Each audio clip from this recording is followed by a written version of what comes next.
এবং দেশি বিদেশি জাতিসংঘ টিআইবির মতো সংস্থা সহ বিভিন্ন আন্তর্জাতিক দেশীয় আন্তর্জাতিক সংস্থাগুলো নির্বাচনকে মোটা দাগে সুষ্ঠু অংশগ্রহণমূলক বা গ্রহণযোগ্য হিসেবে আখ্যায়িত করছে, কিন্তু আওয়ামী লীগের পক্ষ থেকে যে রিয়াকশন মিথ্যা প্রতারণার নির্বাচন, প্রহসনের নির্বাচন বলে আখ্যায়িত করছে। আদৌ এই দেশের স্বাধীনতার যুদ্ধ সঠিক ছিল কি ছিল না এরকম একটা পরিবেশ তৈরি করার চেষ্টা করেছিল, সেই জায়গা থেকে আমরা মুক্তি পেয়েছি।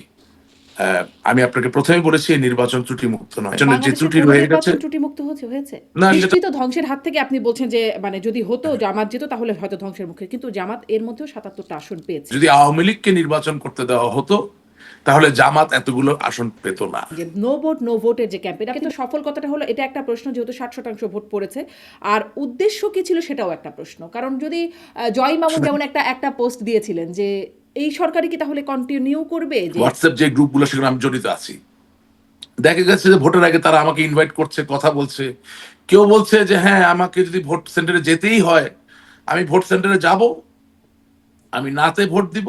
আর আমার ১৯টি ফৌজদারি মামলার ভিতরে ১৮টি কিন্তু বিএনপি দিয়েছে, অথচ আমি কিন্তু আপনার অনুষ্ঠানে বলছি আল্লাহ তাআলা আমাদেরকে বাঁচিয়েছে সাক্ষাৎ পাকিস্তানের প্রেতাত্মার হাতে পড়া থেকে। ধরেন ১৪, ১৮, ২৪ এবং ২৬ এই নির্বাচনগুলোকে আপনি ১০-এ কোন নির্বাচনকে কত দিবেন? আওয়ামী লীগ কি নির্বাচনের পরে আগের চাইতে স্বস্তিতে আছে? ১২ ফেব্রুয়ারি ২০২৬ সালের নির্বাচন বাংলাদেশ আওয়ামী লীগের বাংলাদেশের রাজনীতিতে ফিরে আসার সূচনা লগ্ন। তারেক সাহেবের এখন সবচেয়ে বড় চ্যালেঞ্জ হচ্ছে যে তারেক সাহেবের তো অ্যাকচুয়ালি ওনার দল ছাড়া অন্য কোনো অ্যান্সিলারি পাওয়ার তো ওনার সমর্থনে নাই।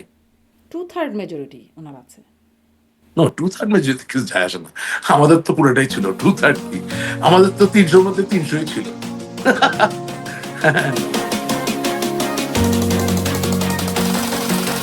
প্রশ্ন হবে লাগামহীন, জানাতে চাই এই সময়ের পালস অফ পলিটিক্স। ১২ই ফেব্রুয়ারির নির্বাচনকে জাতিসংঘ, টিআইবি সহ দেশি বিদেশি বিভিন্ন সংস্থা সুষ্ঠু এবং অংশগ্রহণমূলক বললেও রাজনীতি নিষিদ্ধ থাকায় নির্বাচনে অংশ নিতে না পারা আওয়ামী লীগ একে বলছে প্রহসনের নির্বাচন। যদিও সজীব অজিত জয় এক সাক্ষাৎকারে বলেছেন তারেক রহমান প্রধানমন্ত্রী হলে তার সঙ্গে অবশ্যই কথা বলবেন এবং কাজ করবেন। এদিকে তারেক রহমানও রয়টার্সকে দেওয়া সাক্ষাৎকারে শেখ হাসিনার সন্তানরা দেশে রাজনীতি করতে পারবেন কিনা এমন প্রশ্নে জানাননি কোনো আপত্তি। নির্বাচনের পর বিভিন্ন জায়গায় তালা খুলেছে আওয়ামী লীগ অফিসের। তবে কি এই নির্বাচনের পর স্বস্তিতে আওয়ামী লীগ? খুলছে আওয়ামী লীগের দেশের রাজনীতিতে ফেরার রাস্তা? টিআইবি বলছে নির্বাচন বর্জনের ঘোষণা থাকলেও সক্রিয়ভাবে মাঠে ছিল আওয়ামী লীগের নেতাকর্মীরা। তাহলে নো ভোট প্রচারণার উদ্দেশ্য কি ছিল, আর সফল কতটা হলো? এসব নিয়ে কথা বলতে স্বপ্নধারা নিবেদিত পালস অফ পলিটিক্সে আমার আজকের অতিথি আওয়ামী লীগ নেতা রাশেক রহমান। জনাব রাশেক রহমান, আপনাকে স্বাগত জানাচ্ছি পালস অফ পলিটিক্সে আমার আজকের আয়োজনে। আপনাকে ধন্যবাদ। জি ধন্যবাদ, আপনি যুক্ত হলেন। প্রথমেই খুব স্বাভাবিকভাবেই নির্বাচন নিয়ে একটু প্রশ্ন করতে চাই যে নির্বাচনে যেটি গণমাধ্যমে যে চিত্রটি উঠে এসেছে যে মোটামুটি প্রচারণাটা অপেক্ষাকৃত সৌহার্দ্যপূর্ণ ছিল বা সহিংসতা অপেক্ষাকৃত অন্যান্য বারের চেয়ে কম ছিল, এবং দেশি বিদেশি জাতিসংঘ, টিআইবির মতো সংস্থা সহ বিভিন্ন আন্তর্জাতিক দেশীয় আন্তর্জাতিক সংস্থাগুলো নির্বাচনকে মোটা দাগে সুষ্ঠু অংশগ্রহণমূলক বা গ্রহণযোগ্য হিসেবে আখ্যায়িত করছে, কিন্তু আওয়ামী লীগের পক্ষ থেকে যে রিয়াকশন, আওয়ামী লীগের সামাজিক যোগাযোগ মাধ্যমে দেখছি মিথ্যা প্রতারণার নির্বাচন, প্রহসনের নির্বাচন বলে আখ্যায়িত করছে। এই যে বিশেষণগুলো দেওয়া হচ্ছে এগুলো কি খুব যথাযথ হচ্ছে, বা প্রতিক্রিয়াগুলো কি মানুষ ঠিক যথাযথ হিসেবে গ্রহণ করছে বলে মনে করেন? আচ্ছা, প্রথমত আজকের অনুষ্ঠানে আপনি আমাকে আমন্ত্রণ জানিয়েছেন, এর জন্য বিশেষভাবে আপনাকে আমি ধন্যবাদ জানাই। কারণ আপনার অনুষ্ঠানে যেহেতু এটা একেবারেই ইটস ইয়োর ওন প্রোগ্রাম, আপনি এর আগে বাংলাদেশে আরো অনেক চ্যানেল ছিলেন, সেখানে আপনার সাথে প্রোগ্রাম করার সৌভাগ্য আমার হয়েছে। বাট ৫ই আগস্টের পরে একেবারেই আপনার নিজের পরিচালিত এই অনুষ্ঠানে আমি এসে বাংলাদেশের রাজনীতি নিয়ে যাই ভবিষ্যৎবাণী করেছি তার ভিতরে অন্যতম একটা ছিল যে বাংলাদেশে কোনোদিনও জামাত ইসলামী ক্ষমতায় আসবে না। আপনার বোধহয় মনে আছে গত অনুষ্ঠানে আমি তাই বলেছিলাম, এবং আমি খুব কৃতজ্ঞ এই কারণে যে আপনি আমাকে নির্বাচনের পরে ডাকছেন এবং আপনার মাধ্যমে আপনার লক্ষ কোটি দর্শকদেরকে মনে করিয়ে দিতে চাই বাংলাদেশটা একেবারেই বাংলাদেশের বাঙালিদের। যারা বাংলাদেশের বিরোধিতা করেছে তার জন্মলগ্নে অর্থাৎ ১৯৭১ সালে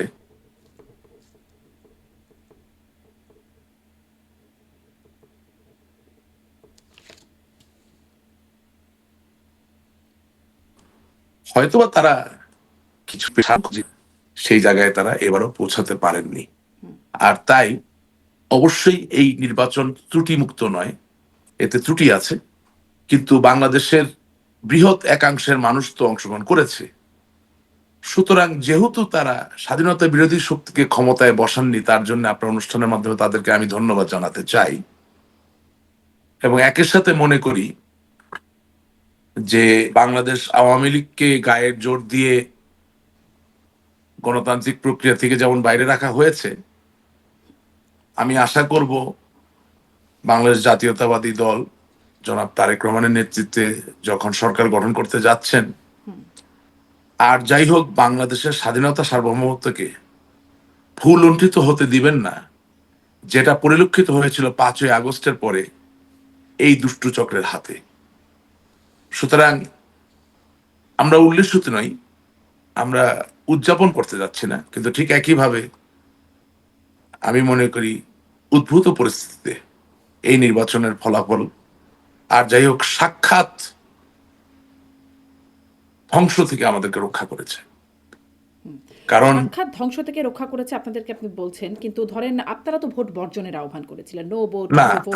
আপনারা বলতে আমি এখানে আওয়ামী লীগের কথা বলছি না। সাক্ষাৎ ধ্বংস থেকে রক্ষা পাওয়া মানে হচ্ছে বাংলাদেশ যদি জামাতে ইসলামী তার জোট নিয়ে ক্ষমতায় বসতো বা সরকার গঠন করতে পারতো, বাংলাদেশের নামটা পরিবর্তন হয়ে গেল, আমি খুব আশ্চর্য হতাম না। কারণ যেভাবে স্বাধীনতার ইতিহাসকে ধর্ষিত করা হচ্ছিল, যেভাবে ভ্রষ্টাচারের মাধ্যমে বাংলাদেশের স্বাধীনতার ইতিহাস এই নতুন প্রজন্মের কাছে ভুলিয়ে দেওয়ার চেষ্টা করা হচ্ছিল, এবং যেভাবে ন্যারেটিভ কাউন্টার ন্যারেটিভ দেওয়ার মধ্য দিয়ে আদৌ এই দেশের স্বাধীনতার যুদ্ধ সঠিক ছিল কি ছিল না এরকম একটা পরিবেশ তৈরি করার চেষ্টা করেছিল, সেই জায়গা থেকে আমরা মুক্তি পেয়েছি। So this is not limited only between or within a political belief system. It rather encompasses, it covers the entire country and all the generations that are there and that are there to come in the future. So আমি এখন আপনার সামনে দাঁড়িয়ে কথা বলছি বাংলাদেশের একজন নাগরিক হিসাবে। অবশ্যই আমি আওয়ামী লীগ করি, আওয়ামী লীগ আমার দল, এর আমার পরিচয়, এর আমার ঠিকানা। আমি আপনাকে প্রথমে বলেছি এই নির্বাচন ত্রুটি মুক্ত নয়। এই নির্বাচনের যে ত্রুটি রয়ে গেছে, ত্রুটিমুক্ত হয়েছে না সেটা আমি আমি তো কখনো সেটা বলছি না। কম্পারিজনটা আপনার বুঝে নিলাম, কিন্তু আপনি না কেন বলছেন সেটা নিশ্চিত ধ্বংসের হাত থেকে আপনি একটু আপনার প্রশ্নটা অনুষ্ঠানে শুনেন। এসে কি নিশ্চিত ধ্বংসের হাত থেকে আপনি বলছেন যে মানে যদি হতো জামাত যেত তাহলে হয়তো ধ্বংসের মুখে, কিন্তু জামাত এর মধ্যেও 77টা আসন পেয়েছে এই নির্বাচনেও। না, সেটিও that আসলে is- ইতিহাসে এত বড় that is- আসন কখনো that তো is যাওয়া another হয়নি। thing. এখান থেকে এটাই বোঝা যাচ্ছে যে যদি আওয়ামী লীগকে নির্বাচন করতে দেওয়া হতো তাহলে জামাত এতগুলো আসন পেত না। এই যে দুর্ঘটনাগুলো, আপনাকে আমি একটি মানচিত্র পাঠাতে পারি বাংলাদেশের সংসদ নির্বাচনের ফলাফল, যেখানে রঙিন ভাবে প্রকাশ করা হয়েছে, অর্থাৎ বাংলাদেশের যেসব জেলায় জামাত বেশি নির্বাচিত হয়েছে, যেসব জায়গায় বিএনপি বেশি নির্বাচিত হয়েছে, এটা খুব সুন্দরভাবে প্রকাশিত হয়েছে।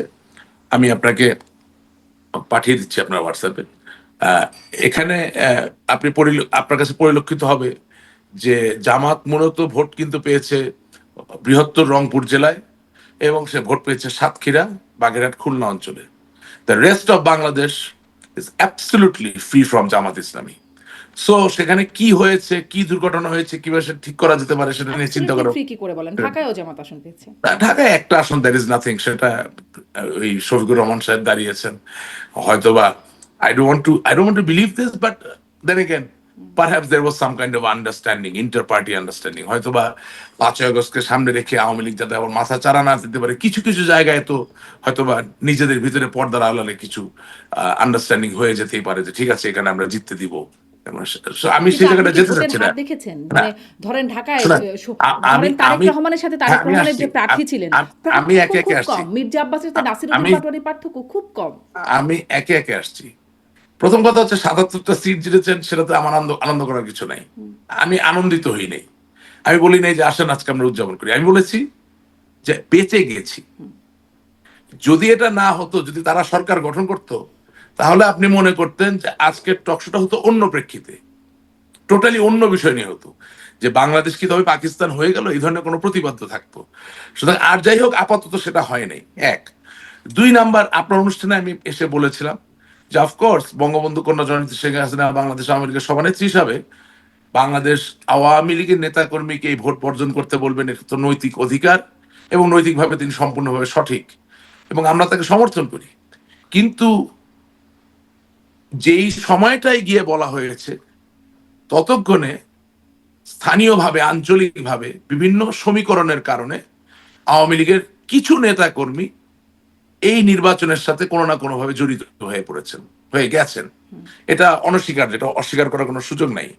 এবং ওই যে আপনি দেখছেন কিছু কিছু জায়গায় যে যেমন ধরেন আমার এলাকার কথা আপনাকে বলতে পারি, যে আওয়ামী লীগের বিদ্রোহী যে প্রার্থী ছিল, যাকে আসলে আওয়ামী লীগের কেন্দ্রীয় অনেক নেতারা পিছন থেকে প্রভাবিত করে বা সাহায্য করে যে তার জন্য সহযোগিতা করেছিল 2024 সালের 7ই জানুয়ারি নির্বাচনে, সে সরাসরি জামাত ইসলামীকে সমর্থন করেছে, সে জামাতের সাথে কাজ করছে।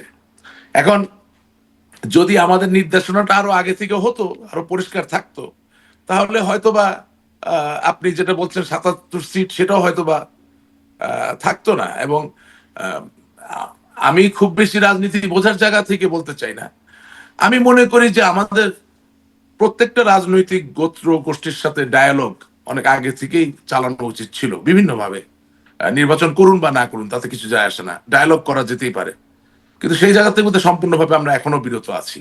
জি, মানে ডায়ালগের কথা বলছেন, ডায়ালগ প্রসঙ্গে আমি আসবো, কিন্তু যেটি আপনি মানে বলছিলাম যে নো ভোট নো ভোটের যে ক্যাম্পেইন, আপনি বলছেন নৈতিকভাবে এটা করতেই পারে আওয়ামী লীগকে ছাড়া নির্বাচন, কিন্তু এটি করে হ্যাঁ, আসলে মানে আমার প্রশ্নটা হচ্ছে এটার উদ্দেশ্যটা কি ছিল? এক তো হলো সফল কতটা হলো, যখন দেখা যাচ্ছে না 60%, আমি সমন্বয়হীনতা ছিল। প্রশ্নটা শেষ করি, একে তো সফল কতটা হলো এটা একটা প্রশ্ন, যেহেতু 60% ভোট পড়েছে, আর উদ্দেশ্য কি ছিল সেটাও একটা প্রশ্ন। কারণ যদি জয় মামুন যেমন একটা পোস্ট দিয়েছিলেন যে এই সরকারই কি তাহলে কন্টিনিউ করবে, যে যদি মানে নির্বাচন না হয় তাহলে তো আর সরকার পরিবর্তনেরও কোনো সম্ভাবনা নাই, ভোট বর্জন করলে তো সেরকমই হওয়ার কথা। উদ্দেশ্য কে ছিল, সফল কতটা হলো? রাশিদ রহমান। না, জয় মামুন সাহেবকে নিয়ে আমি এখানে কথা বলতে যাব না। হি হ্যাজ অনেক ধরনের অনেক না, ভেরিয়াস তার টাইপ অফ কথা না, মানে কমেন্টস তার হি মেক্স। স্টেটমেন্টটা নিয়ে যদি হি বলেন। হ্যাজ নো স্টেবিলিটি, এক এক সময় এক এক জায়গায় এক এক রকম কথাবার্তা। I don't get into that, that's not my periphery. All I am trying to tell you, আমি আপনাকে যেটা আসলে বলার চেষ্টা করছি সেটা হচ্ছে যে এখানে সমন্বয়হীনতা ছিল। আপনি যে প্রশ্ন করলেন যে নো ভোট নো ভোট, এটা তো বলতেই পারে, বলতেই হবে, এটাই স্বাভাবিক, কিন্তু এটা কখন বলবেন, কিভাবে বলবেন, কেন বলবেন, কি অর্জন করার জন্য করার জন্য বলবেন, এটা একটা ব্যাপার। আর নেতা কর্মীদের প্রতি ইনস্ট্রাকশনটা খুব ক্লিয়ার হতে হবে। আমি এখানে নাম বলবো না, যেমন ধরেন অনেক ফোরামে আওয়ামী লীগের হোয়াটসঅ্যাপ যে গ্রুপগুলো, সেখানে আমি জড়িত আছি, দেখা গেছে যে ভোটের আগে তারা আমাকে ইনভাইট করছে, কথা বলছে।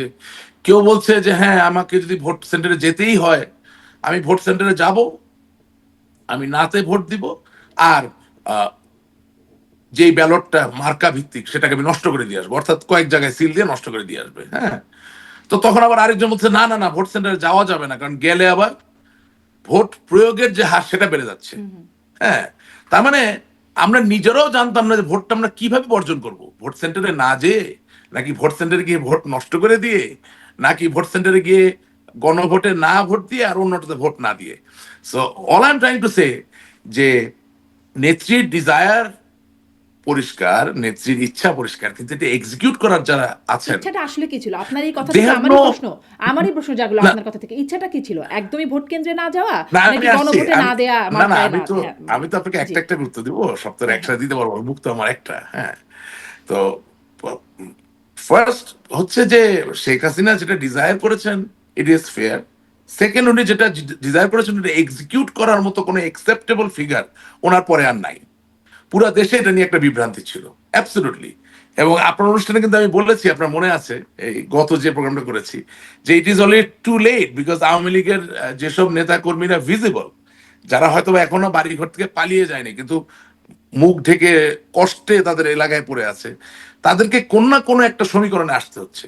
এবং আপনি কিন্তু খুব ভালোভাবে খেয়াল করে দেখবেন যে আহ, এই নির্বাচনের প্রচারকালীন সময় অনেক জায়গাতেই আওয়ামী লীগের স্থানীয় প্রভাবশালীদের নেতাদেরকে কিন্তু বিএনপির নেতাকর্মীরা টেনেছে, জামাতের নেতাকর্মীরা টেনেছে, right? So what does it mean? তাকে তার পেটাতে পেটাতে এখানে নিয়ে যাওয়া হয়নি। তো নো ভোট নো ভোট যদি পরিষ্কার ভাবে অনেক আগে থেকে আপনি ক্যাম্পেইন করতেন, তাহলে হয়তো ওই লোকটা ওখানে যেত না, হয়তো ওই লোকটা ওখানে যেত না, কিন্তু গিয়েছে তো। তার মানে এখানে সমন্বয়হীনতার একটা ব্যাপার ছিল। কিন্তু এখানে কি আর শুধুই আমরা সমন্বয়হীনতা? এটা আমার একটু করতে একটু গিয়ে প্রাসঙ্গিক প্রশ্ন আছে রাশেক রহমান, যে শুধুই কি জি, সমন্বয়হীনতা? কারণ ধরেন আমি আল জাজিরার একটা রিপোর্ট দেখছিলাম বা শুনেন বিভিন্ন আপনি কিন্তু একটা জিনিস ভুলে যাবেন না। আমি জি, আপনি কিন্তু একটা জিনিস ভুলে যাবেন না। আমার 19টি ফৌজদারি মামলার ভিতরে 18টি কিন্তু বিএনপি দিয়েছে। অথচ আমি কিন্তু আপনার অনুষ্ঠানে বলছি আল্লাহ তাআলা আমাদেরকে বাঁচিয়েছে সাক্ষাৎ পাকিস্তানের প্রেতাত্মার হাতে পড়া থেকে। এটা কিন্তু ভুলে যাবেন না। জি, তার মানে এটি আপনি স্পষ্ট কখনো বলেছেন। কখনো কিন্তু আপনি বলছেন যে কখনো কখনো আপনার সমন্বয়হীনতা, পছন্দ না আপনার হলো দলের সমন্বয়হীনতার কথা যদি বলছেন, যে এটা কি শুধুই সমন্বয়হীনতা নাকি একটা দেশে থাকার একটা বাস্তবতাও বটে? কারণ আপনি যেমন বলছিলেন মামলার কথা, বিএনপি যেমন কমিট করছে যে মামলা তুলে নেওয়া হবে নির্বাচনের আগে, এরকমটা বলা হয়েছে, বা ভোট কেন্দ্রে না গেলে কোনো এক মৃধার এক্সাম্পল দিয়ে, মানে একটা রেফারেন্স দিয়ে একটা আল জাজিরায় রিপোর্ট করছেন, খুব সাধারণ একজন মানুষ, ভোট কেন্দ্রে না গেলে বলা হবে আওয়ামী লীগের সমর্থক বা আওয়ামী লীগের দোসর, ফলে তার উপর সমস্যা হতে পারে, ফলে তাকে ভোট কেন্দ্রে যেতে হবে, এরকম তার সিদ্ধান্ত। মানে শুধুমাত্র কি আপনাদের সমন্বয়হীনতা নাকি দেশের বাস্তবতাতেও ভোট আসলে মানুষ দিয়েছে? না, ভোট তো দিয়েছে, আমি তো অস্বীকার করছি না। আমি তো অন্ধ মানুষ না, আমি তো কাউকে খুশি করার জন্য মিথ্যা বলবো না। ভোট তো দিয়েছে, ভোট দিবে না কেন? আপনি মনে করেন আমি গভর্নমেন্ট স্কুলে পড়তাম, আমার entire batch A section, B section, C section, day shift সবাই ভোট দিয়েছে। তারা কি মিথ্যা কথা বলার মতো কোনো লোক? আমি ঢাকা কলেজে পড়তাম, আমার ঢাকা কলেজের সব বন্ধুরা ভোট দিয়েছে। তো তাহলে কি সেখানে তারা কি মিথ্যা বলছে আমার সাথে? অবশ্যই না। আমি কিছু দলীয় চ্যানেলে আমার সংবাদটি নিচ্ছি তা তো না। আমার বন্ধু বান্ধব যারা অন্য দল করে, অফকোর্স যারা আওয়ামী লীগ করে তারা দেয় নাই, যারা অন্য দল করে তারা কি পোস্টাল ব্যালটের মাধ্যমে ভোট দেয় নাই? আমি নাম ধরে বলে দিতে পারবো, দিয়েছে ভোট। তো ঘটনা হচ্ছে, আমি কি বলছি যে নির্বাচনটা ত্রুটিমুক্ত নয়, নির্বাচনটা কলঙ্কমুক্ত হতে পারলো না। কারণ কি, 5ই আগস্টে আপনি কেন আন্দোলন করলেন? আপনি তো 5ই আগস্ট বলতে চাচ্ছেন যে আওয়ামী লীগ ঠিক মতো ভোট দেয় নাই, স্বৈরাচার, ফ্যাসিস্ট, হেন না তেন না, এমন কিছু নাই যে বাকি নাই। গুড, ওকে, ভালো, আপনি আমাকে সরিয়ে দিলেন। তাহলে আপনি চেয়েছেন এমন একটা গণতান্ত্রিক আবহাওয়া হবে যেখানে সকল রাজনৈতিক দল অংশগ্রহণ করবে। তাহলে প্রথম দিনেই তো আপনি ব্যর্থ। আমি আপনাকে বানানো নাটক নির্ভর ইলেকশন হয়েছে এসব কিছুই বলতে চাচ্ছি না। রাতের ভোট দিনে, দিনের ভোট রাতে, নাথিং। ভোট হয়েছে, মানুষ ভোট দিয়েছে। এবং বাংলাদেশের চিরায়ত যে অভ্যাস ভোটে অনিয়ম হয়, সেটাও হয়েছে, অস্বীকার করছি না। কিছু সিল মারা হয়েছে, কিছু মৃত ব্যক্তির নামে গিয়ে ভোট দেওয়া হয়েছে, কিছু ব্যক্তি উপস্থিত হন নেই, তাদের নাম নিয়ে দেওয়া হয়েছে। Yes, it has happen, but এর বিস্তৃতি কম, যার দরুন জনমানুষের মাঝে খুব বেশি আপনি এটা নিয়ে কোনো বীতশ্রদ্ধ হওয়া বা এটা নিয়ে তারা রাগান্বিত বা সংক্ষুব্ধ বা আমার মনে হয় ক্ষোভান্বিত হওয়ার আপনার কোনো ভোট জায়গাটা নেই। নিয়ে মূল্যায়নটা স্পষ্ট। আপনি বলছেন বিস্তৃতি কম, নানান একেবারে। রকম অনিয়মের। এখানে একটু যদি জানতে চাই আপনার কাছে, যে মানে তুলনামূলক পর্যালোচনা তো আসলে ভোটে হয়, যেহেতু কোনো ভোট একদম পুরোপুরি সুষ্ঠু হয় না, কিছু কিছু অনিয়ম ত্রুটি থেকেই যায়। আপনার কাছ থেকে আপনাদের সময়কার ভোটের সাথে একটু তুলনা যদি করতে চাই, ধরেন 14, 18, 24 এবং 26 এই নির্বাচনগুলোকে আপনি 10-এ কোন নির্বাচনকে কত দিবেন? না, কোনোটাকে 10-এ আমি কিছু দিব না। নির্বাচন 10 দিয়ে নির্ণয় করা যায় না। যায় তো। কোনটা বেশি সুষ্ঠু না, হলো, যায় কম না। সুষ্ঠু হলো, কোথায় না, সহিংসতা বেশি হলো, আপনি কম আপনি যদি হলো? আমাকে আপনি যদি আমাকে এটা জিজ্ঞেস করেন যে কোন নির্বাচন দিয়ে দেশের ভালো হবে, সেটা আমি উত্তর দিতে পারি। না, তুলনা করা যায় না? কোন নির্বাচনের সাথে না, নির্বাচন তুলনা একদমই করা করা যায় যায় না? না। না, আমি তো ওই 10, 7, 8 নির্ণয় করার জন্য রাজনীতিতে নামিনি। এটা ভালো ফিরল ব্যাপার। কোন নির্বাচন দিয়ে দেশ ও জাতির সত্যিকার উপকার হবে, সামনের দিকে এগিয়ে যাওয়া যাবে, অথবা ইংরেজিতে যেটাকে বলা হয় যে রিকনসিলিয়েশন করা যেতে পারে, সেটার উত্তর আমি দিতে পারি। এটা তো সবাই দিতে পারে। সুষ্ঠু ও না, গ্রহণযোগ্য সবাই অবাধ দিতে পারে না। নির্বাচন হলেই আই তো এম হয়, সরি। তাই না? না, সবাই দিতে পারে না। আপনার অনুষ্ঠানে অনেকে আসে, সবাই সবকিছু বলে না, দিতে পারে না। আমি সরি, সবাই বলতে পারে না। আপনি হয়তো প্রশ্ন করেননি, মনে করছেন বলতে পারে, জিজ্ঞেস করে দেখবেন, সবাই উত্তর দিতে পারবে না। দেখে শুনলে তো নাও। খুবই ওরকমই লাগে আসলে। মানে টার্মগুলো ফিক্সড। সুষ্ঠু ও গ্রহণযোগ্য, অবাধ, না, আমি তো অংশগ্রহণমূলক। সুষ্ঠু গ্রহণযোগ্য আলোপ করছি না। আমি তো সুষ্ঠু ও গ্রহণযোগ্য নির্বাচনের কথা বলছি না। আমি তো আপনাকে বললাম যে এটা ত্রুটিহীন নয়। কিন্তু fact of the matter remains, মন্দের ভালো তো হয়েছে। যদি জামাত হতো তাহলে কি আওয়ামী লীগের ভাইয়েরা আমার খুশি হতেন? কোনোদিনও খুশি হতেন না। এটা বাস্তব। অন্য কি হতেন আমি জানি না। অনেকে এমন ফর্মুলা তৈরি করেছিলেন যে জামাত ক্ষমতায় চলে আসলে আওয়ামী লীগ আর বিএনপি একসাথে মিলে আন্দোলন সংগ্রাম করে ওদেরকে নেওয়া হবে। No, it's not that easy. Jamaat ইসলামের যে রেজিমেন্টেশন, যে ওরিয়েন্টেশনের ভিতর দিয়ে তারা রাজনীতি করে আসে, সেখানে একবার যদি তারা ক্ষমতায় বসে, তারা সারা জীবনে নামাইতে পারতেন। যেটা আমরা চিরকাল হাসাহাসি করেছি বিএনপিকে নিয়ে, যে তাদের সংগঠন নেই, হ্যাঁ, যে তাদের সমর্থক আছে কিন্তু সংগঠন নেই। আমার তো মনে হলো যে বিএনপি মির্জা ফখরুল আলমগীর 17 বছর ধরে যে একটা লিডারশিপ দিয়ে গেছেন, যেখানে বেগম খালেদা জিয়া অসুস্থ ছিলেন, জেলে ছিলেন, তারেক জিয়া সাহেব দেশের বাইরে ছিলেন, আওয়ামী লীগ আমাদের দল দুর্দান্ত প্রতাপের সাথে ক্ষমতায় ছিল, এখন তো দেখছি সংগঠন ভালোই ছিল। কারণ সংগঠন না থাকলে এই জামাতের যে জোট, শুধু জামাত একা না, হ্যাঁ, প্লাস এনসিপি, এই অ্যানার্কিস্ট, তাদের সবার এগেনস্টে ফাইট করে এই এতগুলা সিট জিতে আসতে পারা তো একটা সহজ ব্যাপার না। জি। আপনি বলছেন যে আমি মনদের ভালো হয়েছে এই নির্বাচনটাতে, আপনাদের জন্য মনদের ভালো হয়েছে, স্বস্তির বিষয়। তাহলে কি আপনারা আসলে মানে আবার একই বিষয়ের পুনরাবৃত্তি করে জিজ্ঞাসা শোনেন, করছি আমি যে তাহলে কি আমি আপনারা নির্বাচনের পরে আগের চাইতে স্বস্তিতে আছেন? মানে 5ই আগস্টের পরে আপনাদের যে একটা অবস্থা, সেখান থেকে নির্বাচনের পরে কি আপনারা স্বস্তিতে আছেন? কোথাও কোথাও দেখছি যে বিএনপির লোকজন গিয়েও আওয়ামী লীগ অফিসে তালা খুলছে। নির্বাচনের পরে অনেকগুলো অফিস না, আওয়ামী আপনি লীগের খুব অফিসে বেশি তালা খোলা জায়গায় হয়েছে। খুব হ্যাঁ। বেশি জায়গায় এটা দেখেন নাই, হয়তো আপনি 1-2টা জায়গায় দেখেছেন। এখানে খুব স্বস্তিতে থাকারও কোনো বিষয় নেই, এখানে ব্যাপারটা অন্য জায়গায়। এখানে আমি যেভাবে জিনিসটা বলতে চাই, সেটা আমার জায়গা থেকে আমি বলছি। সেটা হচ্ছে, জনাব তারেক রহমানকে ঠিক করতে হবে যে বাংলাদেশের স্বাধীনতাকে তিনি রক্ষা করবেন কিনা এখন। কারণ whether you like it or not, he is becoming the next prime minister of Bangladesh. And prime minister of Bangladesh is actually more powerful than prime minister of Great Britain, because there are no checks and balances. খোদার পরের জায়গা বাংলাদেশে হইল খোদার ফজলে প্রধানমন্ত্রী। উনি চাইলে আপনার উঠাইতে পারবে, উনি চাইলে আপনার নামাইতে পারবে। তার কোনো অন্যায় বাধা দেওয়ার শক্তি আপনার নাই, তার কোনো ভালো কাজেও আপনার গিয়ে সাপ্লিমেন্ট করার কোনো শক্তি আপনার নাই। যদি না তিনি আপনার দিকে তাকায় বলে, আহা তোমার চেহারাটা আমার ভালো লেগেছে, বলো তো দেখি তুমি কি বলতে চাও। আর ছোট বাচ্চাদের লজেন্স দেওয়া হয়, ওরকম একটা ব্যাপার বাংলাদেশের প্রধানমন্ত্রী হয়। ইন্ডিয়ার প্রধানমন্ত্রীর এত ক্ষমতা নেই বাংলাদেশের প্রধানমন্ত্রী যা আছে। সুতরাং আমি যেটা মনে করি, যে তারেক জিয়া সাহেব যদি তার রাজনৈতিক জীবন থেকে কোনো শিক্ষা গ্রহণ করে থাকেন যে জামাত ইসলামীকে বিশ্বাস করা যায় না, তাহলে এমন ভাবে তিনি রাজনীতি গুছিয়ে নেবেন যাতে আগামী দিনে বাংলাদেশের স্বাধীনতার ইতিহাস, অর্থাৎ বঙ্গবন্ধু, আওয়ামী লীগ, স্বাধীনতার যুদ্ধ তো বটেই, আবার এদিকে বিএনপি যেহেতু একটি স্বাধীনতার দল, সেখানে মেজর জেনারেল জিয়াউর রহমান তিনি মুক্তিযোদ্ধা, সবকিছু মিলিয়ে এই জিনিসগুলো আর কোনোদিন ঝুঁকির সম্মুখীন হবে না। এভাবেই তিনি গুছিয়ে নেবেন। আর যদি তিনি এখান থেকে কোনো লেসন না গ্রহণ করেন, তাহলে পরবর্তী নির্বাচনে আপনি জামাত ইসলামীর যেটাকে বলে অ্যাবসলিউট উত্থান, যেটাকে বলা যেতে পারে, সেটা দেখতে পারেন। জি। এখন আপনি যেটা বলছেন যে তারেক রহমান মানে কি করবেন সেটির উপর অনেক কিছু নির্ভর করে। কিন্তু কি ইঙ্গিত যদি জিজ্ঞাসা করি, কারণ তাদের ইশতেহারে দেখা যাচ্ছে ট্রুথ অ্যান্ড হিলিং কমিশন তারা গঠন করবার কথা বলছেন, এবং রয়টার্সকে দেওয়া সাক্ষাৎকারে তারেক রহমান বলছেন যে মানে শেখ হাসিনার সন্তানরা তারা দেশের রাজনীতিতে ফিরতে পারবেন কিনা বা দেশে এসে রাজনীতি করতে পারবেন কিনা, এই প্রশ্নে তিনি বলছেন জনগণ চাইলে করতেই পারবে, মানে বাধা আছে এরকম কিছু তিনি বলছেন না। এখান থেকে আসলে কি ইঙ্গিত আপনারা পান? আপনারা কি কোনো বার্তা পান? না, এখন নির্বাচন জিতে যাওয়ার পরে উনি কি বলবেন সেটাই তো আমি আমলে নেব। নির্বাচন হওয়ার আগে তিনি যা বলেছেন সেটা অনেক কনভিনিয়েন্সের কারণে তো বলতে পারেন। আমি তো বললাম যে আমরা তো কোনো ডায়ালগে ছিলাম না, কোনো কনভারসেশনে ছিলাম না, অ্যাপারেন্টলি ছিলাম না। আপনি ভোট বর্জন করছেন কেন সেটাও ওয়াজ নট ক্লিয়ার। হ্যাঁ, একটা জায়গায় ক্লিয়ার যে আওয়ামী লীগকে বাদ দিয়ে কিভাবে নির্বাচন হয়, সেটা ঠিক আছে, আপনার সাথে একমত হলাম। বাট স্ট্র্যাটেজিক রিজন কি?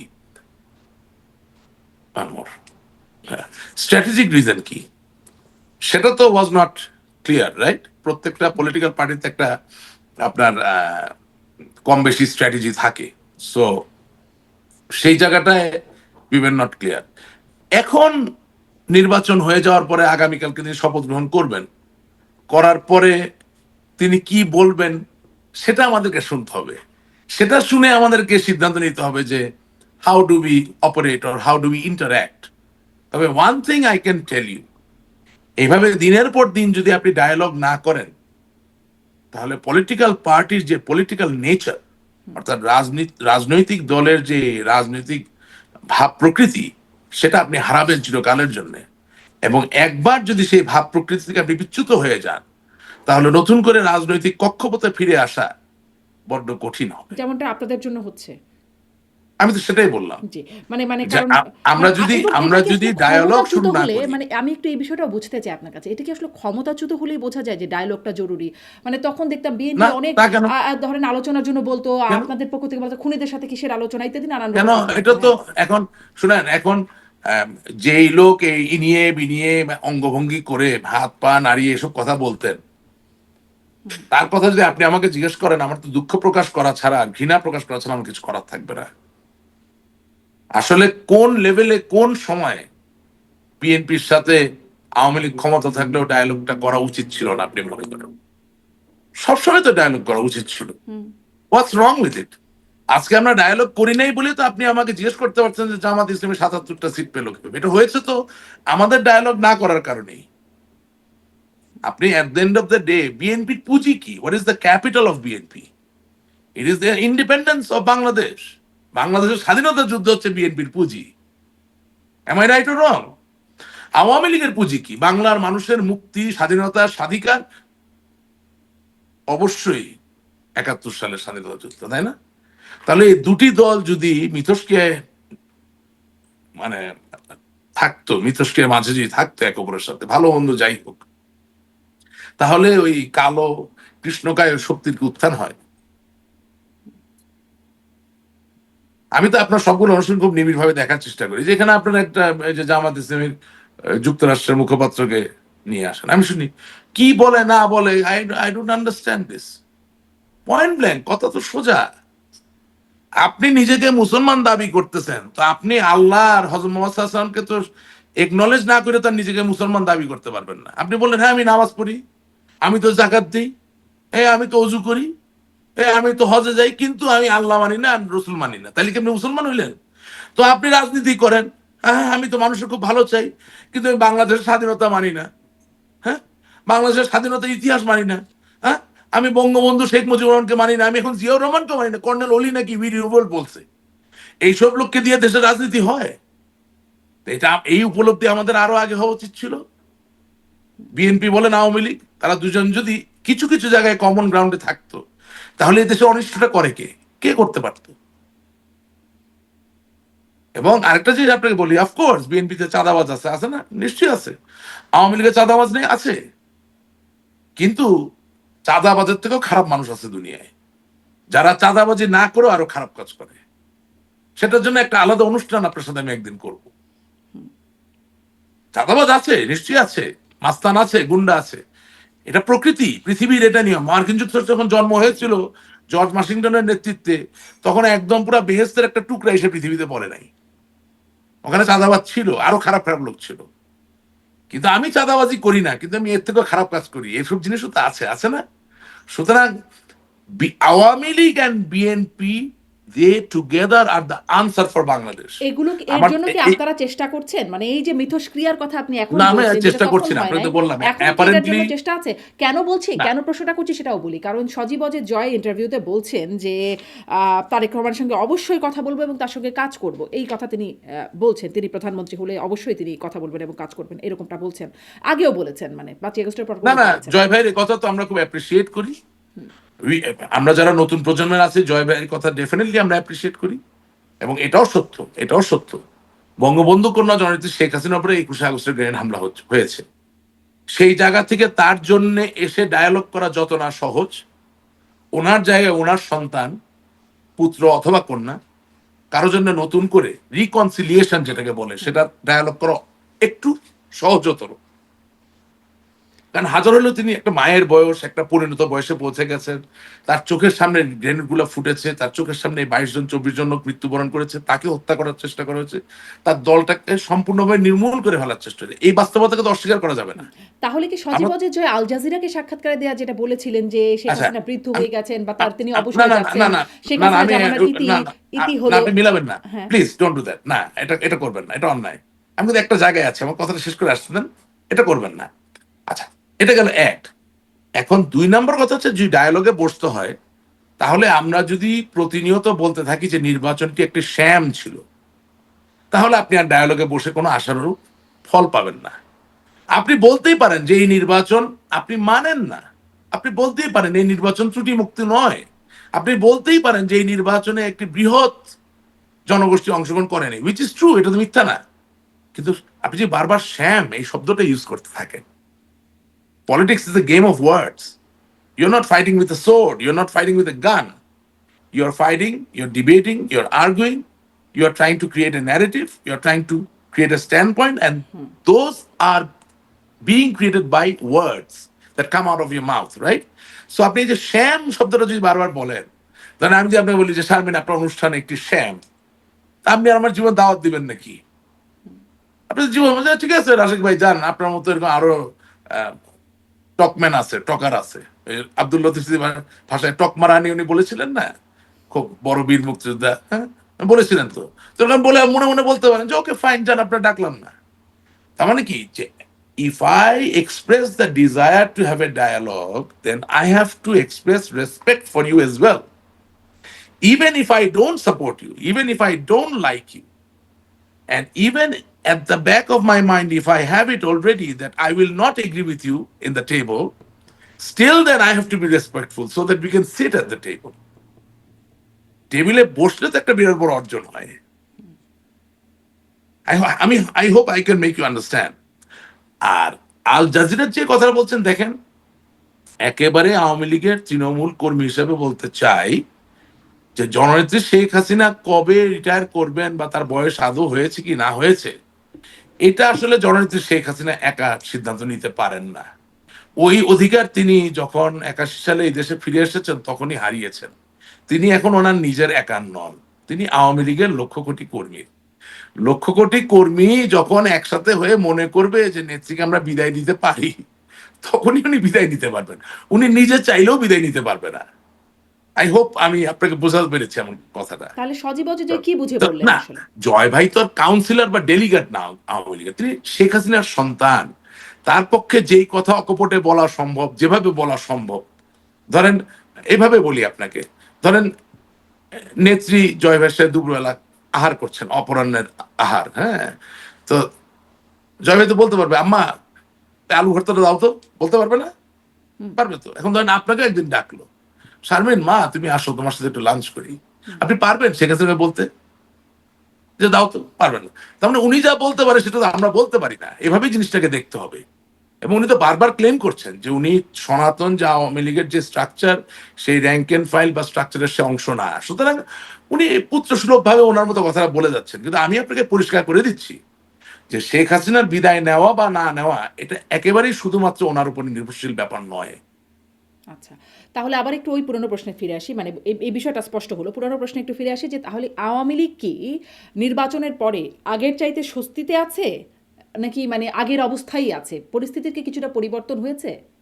12 ফেব্রুয়ারি 2026 সালের নির্বাচন বাংলাদেশ আওয়ামী লীগের বাংলাদেশের রাজনীতিতে ফিরে আসার সূচনা লগ্ন। আচ্ছা, স্পষ্ট। মানে তাহলে আপনাদের জন্য এটি একটা সুখের সংবাদ যে নির্বাচনটা এতে হয়েছে। আপনি সুখ, এতে জি, আপনি স্বস্তি কি খুঁজে জি, পাচ্ছেন আমি জানি না। একদম আমি শুধু স্পষ্ট। এতটুকু বলতে পারি যে 12 ফেব্রুয়ারি ছিল বাংলাদেশ আওয়ামী লীগের সুস্থ ধারার রাজনীতিতে ফিরে আসার সূচনা লগ্ন। একদম স্পষ্ট। এখন একটু জানতে চাই যে এই নির্বাচন পরবর্তী পরিস্থিতি কেমন হবে বলে মনে করেন? যেহেতু আমরা দেখতে পাচ্ছি যে একদম তারেক রহমান জামায়াতের আমিরের বাসায় যাচ্ছেন, নাহিদ ইসলামের বাসায় যাচ্ছেন, তাদের সাথে কথা বলছেন, একটা সৌহার্দ্যপূর্ণ অবস্থা দেখা যাচ্ছে। একই সাথে রাস্তায়ও দেখা যাচ্ছে জামাত বা জামাতের জোট তারা বিক্ষোভে আছেন। মামুনুল হকরা বলছেন যে তারা রাজপথে নামার হুঁশিয়ারি দিচ্ছেন প্রতিবাদ বিক্ষোভে। এই যে অবস্থান, তাতে কি মনে হয় সামনের দিনের রাজনীতিটা আসলে আর কিরকম তারা দেখছেন? তো তারা তো স্বপ্নেও চিন্তা করতে পারে নাই যে নির্বাচনের ফলাফল এটা হবে। তারা তো ভেবে বসেছিল যে তারা ক্ষমতায় যাবে। শুনেন, কতগুলো ছোট ছোট জিনিস আপনাকে বলবো। যদি জামাত জোট ক্ষমতায় আসতো, জাতিসংঘের সেনাবাহিনীর যেই শান্তিরক্ষী বাহিনীর যাওয়ার যে ব্যাপারটা, একদম নিশ্চিন্ত ভাবে জেনে রাখবেন এটা হুমকির সম্মুখীন হয়ে যেত।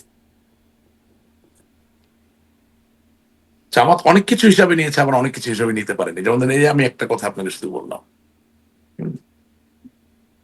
Bangladesh is a highly polarised country. Police বলেন, সেনাবাহিনী বলেন, সব জায়গায় বিএনপি জামাত আওয়ামী লীগের লোকজন আছে। কোনো একটা জায়গায় কিন্তু জামাতের যে প্রশাসনিক যে ফোর্স তারাও কিন্তু ব্যাকফুটে চলে গেছে একটা জিনিস চিন্তা করে যে you cannot carry through club, চেষ্টা করেন বলার জন্য।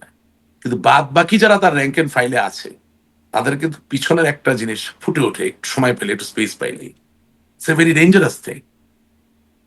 সো বিক্ষোভ জানাবে, সংক্ষুব্ধ হবে, পার্লামেন্টে যাবে, সেখানেও অনেক কিছু চলবে। তারেক সাহেবের এখন সবচেয়ে বড় চ্যালেঞ্জ হচ্ছে যে তারেক সাহেবের তো অ্যাকচুয়ালি ওনার দল ছাড়া অন্য কোনো অ্যান্সিলারি পাওয়ার তো ওনার সমর্থনে নাই। সুতরাং সবাইকে না সামলালে বা সবার সাথে ডায়ালগ, যেটা আমরা বলি, ডায়ালগ না করলে উনি সিমলেস ভাবে দেশ চালাবেন কিভাবে? 2/3 মেজরিটি ওনার আছে। নো, 2/3 মেজরিটি কিছু যায় আসে না। আমাদের তো পুরোটাই ছিল। 2/3 কি, আমাদের তো 300-র মধ্যে 300ই ছিল। হ্যাঁ, ওতে কিছু যায় আসে না। দেশ চালানো আর সংসদে 2/3 না 1/3 না কি, দ্যাট হার্ডলি ম্যাটার্স। কারণ বাংলাদেশ তো আসলে ঠিক সংসদ সদস্য নির্ভর দেশ না। এই দেশের কোন সংসদ সদস্য তো তাহলে আসলে 70 বছর আপনারা করতে মানে পারে না। তারেক বলছেন যে বিএনপির আসলে আর তো কারোর সমর্থন নাই, তাহলে আপনারা আসলে কার সমর্থনে ছিলেন টিকে এত বছর? আমরা আমাদের সমর্থনেই ছিলাম। আমাদের পিছনেও সমর্থন আস্তে আস্তে সরে গিয়েছিল। শেষ পর্যন্ত আমরা পড়ে গেলাম। আমাদের ইকোনমিক ম্যানেজমেন্টটা যদি ভালো হতো তাহলে আমাদেরকে ফেলতে পারতো না। হ্যাঁ, কার সমর্থন ছিল? আমরা তো অ্যাকচুয়ালি পড়ে গেছি, আমরা যেটা মনে করছি যে আবু সাইদের পরে পড়ে গেছি, আসলে সেটা তো না। আমরা তো পড়ে গেছি মাননীয় প্রধানমন্ত্রী অর্থাৎ বঙ্গবন্ধু কন্যা জননেত্রী শেখ হাসিনা যখন চায়না ভিজিটে গেলেন, সেই ভিজিট থেকে আসার আগ মুহূর্তেই তো আমরা পড়ে গেছি। কিভাবে? আমাদের foreign exchange was totally depleted, it was under $10 billion। যারা অর্থ পাচার করছিল তাদের উপরে লাগাম টেনে ধরার কোনো সুযোগ ছিল না, একদম পুরো দেশ খালি করে ফেলছিল। আপনার অ্যাকচুয়ালি 2024 সাল তো 2022 সাল থেকে আপনি জানেন বাংলাদেশে কোনো ব্যবসায়ী বাংলাদেশ ব্যাংকের স্পেশাল পারমিশন ছাড়া কোনো এলসি করতে পারছিল না। তো এটা কখন হয়? যখন একটা দেশের অর্থনৈতিক পরিস্থিতি খারাপ থাকে। তো সবকিছু মিলিয়ে আসলে দিনের শেষে আপনি ধর্মযুদ্ধ দেখেন, আপনি সমাজ নির্ভর যুদ্ধ দেখেন, আপনি যে কোনো সংঘাত দেখেন, সবকিছু অন্তর্নিহিত কারণ কিন্তু অর্থনীতি, টাকা পয়সা, ধন সম্পদ। এবং আমাদের কলাপসটাও এসেছে বিকজ আমাদের economic management was not correct at all. Economic management on one hand, আর লং টার্ম ইফেক্ট যদি আপনি চিন্তা করেন, আমার এডুকেশন যে policy was totally messed up. It had না, নো কিন্তু ভিশন, আমি আসলে নাথিং। অন্য জায়গা থেকে প্রশ্নটা করছিলাম। আপনি বলছেন না যে তারেক রহমান কেন বৈঠক করছেন? কারণ তার ওটাই তো বিএনপি ছাড়া তার তো মানে তার দল ছাড়া তার তো আর কোনো সমর্থন নাই। যার কারণে জামাতের আমিরের সাথে বা এনসিপি, আমি না যেটা এখন, জিজ্ঞাসা করব। আপনি এখন বলছেন ধরেন তাদের সাথে এই কারণে বৈঠক করছেন। তো না আমি আপনারা এখন আসলে যেটা তো করেন নাই এরকম বৈঠক। আপনারা কার আমি সমর্থনে ছিলেন? না করি নাই। এবং তো এখন যেটা আপনি আপনি যেটা লক্ষ্য করবেন সেটা হচ্ছে যে ভারতও তারেক জিয়া সাহেবকে এখন সমর্থন দেওয়া শুরু করে দিয়েছে। বিকজ আমরা বুঝি বা না বুঝি, ইন্ডিয়া আন্ডারস্ট্যান্ডস যে মন্দের ভালো। If you don't work with BNP তাহলে you have nobody else to work with. আপনি জামাতের সাথে ওয়ার্ক করতে পারছেন না। আওয়ামী লীগকেও চিন্তা করতে হবে, আওয়ামী লীগ কার সাথে কাজ করবে। এখন খুব বেশি ম্যাকিয়াভেলিয়ান রাজনীতি যদি আমরা করতে যাই, আবার এই যেমন আমরা পড়েছিলাম 5ই আগস্টের বিপদে, এরকম বিপদে আবারও পড়তে পারি। এখন খুব সহজ সরল রাজনীতিতে আমাদের চলে যেতে হবে, জনগণের কাছে চলে যেতে হবে, জনগণের কথা বলতে হবে, এবং রিকনসিলিয়েশনের যে জায়গাটা, হ্যাঁ সেই জায়গা আমাদেরকে খুঁজে বের করতে হবে। এবং এখনো যেটা আমরা বলার চেষ্টা করছি, আমি জানি না এটা আসলে মানে আমাদের দলে অনেক নেতারা আছেন যারা পিএইচডি করেছেন, সামনে ডক্টর টক্টর লাগান, কিন্তু আই ডোন্ট আন্ডারস্ট্যান্ড তাদের প্রত্যেকটা ডেলিভারিতে কোথাও কোনো ভুল নাই, একদম 100% আমি কারেক্ট, রুবিস কিউব মিলিয়ে ফেলেছি, অথচ আমি ক্ষমতায় নাই, আমি দেশের বাইরে। আমার কাছে, I don't know how to make them understand. আমি বুঝতে পারছি না কি হচ্ছে। আম, একটু মানে নির্বাচন নিয়ে আরেকটু এই প্রসঙ্গটা একটু জানতে চাই যে নির্বাচনে ধরেন যারা জয়লাভ করলো তাদের মধ্যে একদম আওয়ামী লীগকে আওয়ামী লীগের পতনে বা গণঅভ্যুত্থানের সম্মুখ সারিতে যারা ছিল, কৌশলগত, রাজপথে সমন্বয় করা ইত্যাদি সব রকম দায়িত্বে ছিলেন নাহিদ, হান্নান মাসুদ, আখতার, তারা, হাসনাত, তারা হচ্ছে সবাই ক্ষমতায় মানে সংসদে যাচ্ছেন। এটিকে আপনারা কিভাবে দেখছেন? মানে এটি আপনাদের জন্য কোনো বিশেষ বার্তা কিনা? যদিও মানে যারা যাচ্ছেন তারা সবাই বেশিরভাগই হচ্ছে দণ্ডপ্রাপ্ত আসামি ছিলেন আপনাদের সময়, এখন সবাই দণ্ডমুক্ত হয়ে সংসদে যাচ্ছেন। আর ৩ জন যাচ্ছেন ফাঁসির আসামি, লুৎফুজ্জামান বাবর, এটিএম আজহারুল ইসলাম এবং জামাতের তিনি এবং আব্দুল সালাম পিন্টু, ৩ জন ফাঁসির আসামিও যাচ্ছেন। আসলে এই বিষয়টা আপনার কাছে কেমন মনে হচ্ছে? আচ্ছা, আপনাকে আমি প্রশ্ন করি, লুৎফুজ্জামান বাবর সাহেব কতদিন ধরে ফাঁসির আসামি? অনেকদিন, ২১শে আগস্ট। বলেন না, বলেন কতদিন আনুমানিক? এক্সাক্ট বলতে পারবো না, তবে দীর্ঘদিন না, ধরে একটা ধারণা, জাস্ট একটা ডিবেট করার জন্য বলেন না একটা। আব্দুল সালাম পিন্টু কতদিন ফাঁসির আসামি? আমি এক্সাক্ট না বলে আমি ধারণা করে বলতে চাই না, আসলে এক্সাক্ট না, না বলতে বললে তো পারি আমি না। কনভারসেশনটা আগাতে পারবো কারণ না। আমি বলছি যে একটা বেশ বড় সময় ধরেই তারা ফাঁসির আসামি হয়ে আছে। না, বেশ বড় সময় বলে কোনো ছিল। আচ্ছা, ধরেন উনি যদি 5 বছর ধরে ফাঁসির আসামি হয়, তাহলে সেখানে আপনি উত্তরটা খুঁজে পাচ্ছেন। তো যাকে আপনি 5 বছর আগে ফাঁসি দিয়েছেন, তার 5 বছর ধরে কেন ফাঁসি দিতে পারলেন না আপনি যখন ক্ষমতায় ছিলেন? ফাঁসির কলম তো কেউ নাড়ে নাকি না? তো তাহলে হয়তোবা ফাঁসির পিছনে পিছনে আরো যত কলম ছিল সেগুলো হয়তো ঠিক মতো কাজ করেনি। এখন তাহলে উনি মুক্তি পেয়ে যদি যায়, আপনি কি করবেন বলেন? আর আমি আমার জায়গা থেকে বলছি, আমার এখানে কি করার আছে? আমি তো শুধুমাত্র একজন সমর্থক, আমি আওয়ামী লীগের একজন সমর্থক। অনেকে নেতা বলে আমি নৌকা নিয়ে নির্বাচন করেছি, আমি গর্বিত জননেত্রী শেখ হাসিনা আমাকে নৌকা আমার দিয়েছে। আবার একই সাথে আমাকে হারানোর জন্য আমার দলের লোককেও লাগিয়ে দেওয়া হয়েছে, সবই আছে। এই নির্বাচনে তারেক জিয়া তো সেটা করে নাই, তার দলের আরো অনেক লোক তো দাঁড়িয়েছিল। হ্যাঁ, এবং দিনের শেষে খেয়াল করবেন, জামাত বলেন, বিএনপি বলেন, সবার এজেন্ডা একটাই যে আওয়ামী লীগকে দূরে রাখো, শেখ হাসিনাকে আসতে দিব না। কমন গ্রাউন্ড আছে, কিন্তু তারা কিন্তু নিজেরা ভাবে খেলে নাই, তারা কিন্তু সিনসিয়ার ভাবে ফাইট করেছে, ঠিক আছে না? তো এখন ঘটনা হচ্ছে, এবং এবং এখানে তারেক জিয়া সাহেব প্রধানমন্ত্রী হবেন কি হবেন না সেই রিস্কও ছিল, সেই জায়গায় ডক্টর শফিক হবেন কি হবেন না সেই সম্ভাবনাও ছিল, রাইট? আচ্ছা, তো সেই জায়গায় তো নির্বাচনের মান, ওই যে আপনি আমাকে জিজ্ঞেস করেন 10-এ কত, এগুলো আপনি দিবেন, আমাকে দিয়ে না দেওয়ালে হবে? হ্যাঁ। তো so what I'm trying to say, যে বর্তমান যে রাজনীতি প্রস্তুতি হচ্ছে সেখানে অ্যানার্কিস্টদের একটা জায়গা আছে। স্ট্রাকচারাল পলিটিশিয়ান অনেকটাই ধাক্কা খেয়েছে। ধরেন আপনি যদি নাসিরুদ্দিন পাটোয়ারির নির্বাচনটা অ্যাজ এন এক্সাম্পল নেন, হি ইজ এ অ্যানার্কিস্ট। এবং এই যে গোলাম মোল্লার অনেক একটু মজা করে বলছে, যার 15 দিন যদি নির্বাচন করতো তাহলে তো আব্বাস সাহেব, মির্জা আব্বাস সাহেব আত্মহত্যা করতো। কারণ একটা অ্যানার্কিস্টের জন্য কিছু বলা বা করা এটা তো কোনো ডিফিকাল্ট কিছু না। He can do everything, he can say everything, তার এলিজিয়েন্সের কোনো বিষয় নেই। আজকে আপনি ভালো, কালকে আপনি খারাপ, যখন যা লাগবে তাই হবে। হয়তোবা হয়তোবা 2024 সালের 5ই আগস্টের আন্দোলনের সময় হয়তোবা মির্জা আব্বাস সাহেবের এলাকায় মির্জা আব্বাস সাহেব অনেক সহযোগিতা করেছে এদেরকে আওয়ামী লীগের বিরুদ্ধে আন্দোলন করার জন্য। এবং হয়তোবা 5ই আগস্টের পরে 7ই আগস্ট বা 8ই আগস্ট হয়তো মির্জা আব্বাস সাহেবের হাত ধরে বলেছে, ধন্যবাদ চাচা, আপনি বাঁচিয়েছেন, আপনি আশ্রয় দিয়েছেন, সাহায্য করেছেন। এখন আবার উনি হইল বাংলাদেশের সবচেয়ে বড় চাঁদাবাজ। সো অ্যানার্কিস্টদের একটা জায়গা, স্ট্রাকচারাল পলিটিশিয়ানদের একটা জায়গা। Of course it's a very difficult situation. আমি তো মনে করি না যে খুব শান্তিতে সংসদ চালানো যাবে, আমি মনে করি না।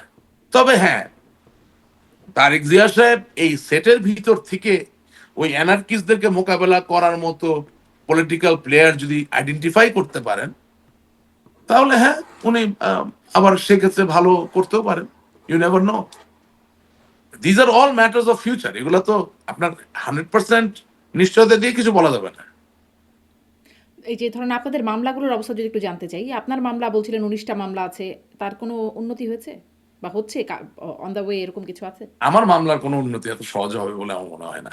কেন মনে হয় না?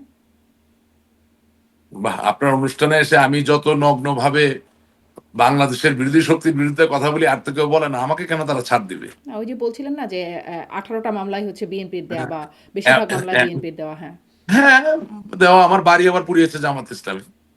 হ্যাঁ, তো সবারই তো স্টেক আছে কম বেশি। আবার তার থেকে বড় কথা, স্থানীয় রাজনীতিতে আমার দলের ভিতর থেকে যাকে উস্কে দেওয়া হয় সে আবার পুরোপুরি জামাত প্রো। সো সবকিছু মিলিয়ে আপনার আমিও এটা নিয়ে অত চিন্তা আসলে করছি না। এটা দলীয় যেই পলিসি, দলীয় যেই সিদ্ধান্তের জায়গা, সেটার উপর নির্ভর করেই আমাদের মামলার ব্যাপারগুলো কি হবে। একেবারে আমি তো নো ওয়ান নো বডি বলে তো আর আমার এই মামলাগুলো হয় নাই। I am somebody. So of course how am I somebody? I have my own voice, but then again I belong to Awami League also. সো সবকিছু মিলিয়েই তো হয়েছে। সুতরাং একটা গ্লোবাল প্রেসক্রিপশন বা একটা global how would I say, একটা পেরিফেরি থেকে তো এই জিনিসটা it will take a shape. So এটা নিয়ে আমি খুব চিন্তা করছি না। আচ্ছা। আমি অনেক বেশি চিন্তিত আমার যে ভাইয়েরা যারা বাংলাদেশে আটকা পড়েছে, বোনেরা যারা আটকা পড়েছে, যারা এখন উল্লেসিত বা উচ্ছ্বসিত, তাদের উল্লাস বা তাদের উচ্ছ্বাসটা কতদিন ধরে রাখা যাবে, বা এটা পারপিচুয়ালি চালিয়ে নেওয়া যাবে কিনা, সেটা নিয়ে আমি মোর মোর কারা ওয়ারি। তারা? মানে আটকা পড়েছে, উল্লসিত মানে কারা? আওয়ামী লীগের যারা নেতাকর্মী, আচ্ছা, যারা আচ্ছা। বাংলাদেশে আটকানো অবস্থায় আছেন, নির্যাতিত অবস্থায় আছেন, শোষিত হচ্ছেন, লাঞ্ছিত হচ্ছেন, তারা অন এন ইমিডিয়েট বেসিস কোন রিলিফ পাবে কিনা, সেটা নিয়ে আমি বেশি চিন্তিত। জি। এই যে আপনি বলছিলেন যে আওয়ামী লীগের রাজনীতিতে ফেরার একটা সূচনা লগ্ন 12ই ফেব্রুয়ারি নির্বাচন। আপনার কি মনে হয় যে কবে নাগাদ বা কিভাবে বাংলাদেশের রাজনীতিতে ফিরতে পারবে আওয়ামী লীগ? কি পরিকল্পনায়? না, কবে নাগাদ কিভাবে না, এই ফলাফলটাই তো আওয়ামী লীগের ফিরে আসার একটা সূচনা। আমার কম বোঝার জায়গা থেকে বলছি, যদি জামাত ইসলামী সরকার গঠন করতো তাহলে তার আমি সেন্টেন্সটা বলতাম না। কারণ শুনেন, আপনাকে আমি ইলেকশনের রিয়েলিটিটা একটু শেয়ার করি। আমার অনেক আত্মীয় স্বজন আছেন যারা বিএনপি করেন, কিন্তু আমার কোনো আত্মীয় নাই জামাতি। এবং বাংলাদেশে বেশিরভাগ ক্ষেত্রেই এটাই। আমাকে একজন আমার মুরব্বী, তিনি আমাকে খুব ভালোবাসেন, আমার বাবা মাকে খুব ভালোবাসেন, কিন্তু নট নেসেসারিলি আওয়ামী লীগ। হ্যাঁ, উনি ফোন করে বলতেছেন, বাবা আমার খুব ভয় লাগছে। উনি বিএনপি করেন, তিনি ভয় পাচ্ছেন যে জামাত ক্ষমতায় চলে আসবে। তা আমি তাকে বললাম, মামা আপনি কোনো চিন্তা করবেন না। বলে কেন? বলে যে কোনোদিনও জামাত ক্ষমতায় আসবে না। আমি বললাম যে কেন? উনি বলতেছেন, আমি বললাম, কেন? যে মামা আপনার আত্মীয় কয়জন জামাতে আছে? বলে একটাও নাই। বলে বিএনপিতে? বলে অনেক। আওয়ামী লীগে? অনেক। There you go. আমরা আগের দিন রাত্রেবেলা আত্মীয়তার টানেই ভোট হয়ে যাবে। কারণ আমাকে যদি আমার মামলা তদবির করতে হয়, আমি তো আমার ওই বিএনপির আত্মীয়র কাছে গিয়েই হয়তো বা তদবিরটা করব, যে যা হয়েছে হয়েছে, আমাকে মাফ করে দেন, আমি তো খুন করিনি, আমাকে মামলাতে বাঁচার চেষ্টা ইয়ে করেন, চুপচাপ থাকবো ভাই, রাজনীতি করবো না। এটা একটা হাইপোথেটিক্যাল সিচুয়েশন বললাম। কিন্তু আমি আমার মামলার জন্য যে জামাত ক্ষমতা আসে, কার কাছে যাবো? আমি তো কাউকে চিনি না। হুম। এবং যাদেরকেও চিনি তারা যে চোখ পাল্টি দেয় সেটা আমি জানি। তাদের কাছে কিছু চেয়ে যে আপনি পাবেন, সেটা তো ইতিহাস প্রমাণ করে দিয়েছে। হ্যাঁ, বিএনপির কাছে তো যাবেন। কারণ বিএনপি তো তারেক জিয়ার মামলাগুলো মা দিয়েছে। মরহুম খালেদা জিয়ার শেল্টারে থেকে দুটো মন্ত্রণালয় চালিয়ে জামাত ইসলামী কতই না প্রসারিত হয়েছে।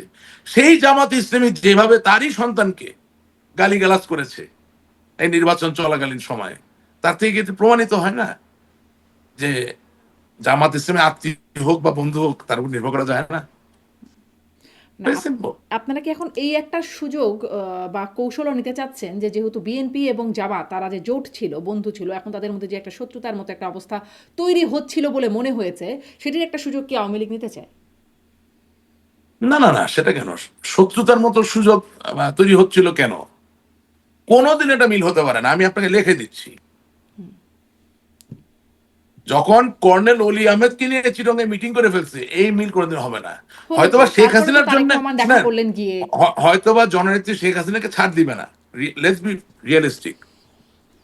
হয়তোবা শেখ হাসিনাকে ছাড় দিবে না, কিন্তু বিশ্বাস করেন, মনে মনে এই ঘা, এই দগ্ধ ঘা ভুলিবার নয়। এরকম ঘাত That সব was a রাজনৈতিক that, দলে that নিয়ে was ঘটে। a wrong game. It was a wrong game, I'm telling you. মানুষ কিছু কিছু আমার পেরেক মেরে মেরে বসে। জামাত ইসলামী ওই দিন পেরেক মেরে বসছে যেদিন কর্নেল অলিকে তারা সেলিব্রেট করতে গেছে। কর্নেল অলি, কর্নেল মুক্তিযোদ্ধা, শিওর উনি সম্মানের সম্মাননার প্রাপ্য। কিন্তু উনি যখন মুক্তিযুদ্ধের জায়গা থেকে সরে এসে রাজাকার আলবদরের কাছে যায়, তখন উনি মুক্তিযুদ্ধ হিসেবে কতটুকু সম্মান পাবেন? জি। এই প্রশ্নগুলো আসলে কতটা মানে করা যায় এখন এসে কনফিউজড হয়ে যেতে হয়। কারণ মুক্তিযোদ্ধার দল তাদেরকে মন্ত্রী বানিয়েছে। এখন আবার তাদের মধ্যে একটা কখনো শত্রুতা, আবার একটু বন্ধুতা, হ্যাঁ, ইত্যাদি দেখা বানিয়েছে, যাচ্ছে। বললাম তো। হ্যাঁ, ওটা ওটা আপনাদের সাথেও যুগপৎ আন্দোলন হয়েছে। জননেত্রী শেখ হাসিনাও তখনও বলেছিল যে মন্ত্রী তো বানিয়েছেন, টের পাবেন। কথা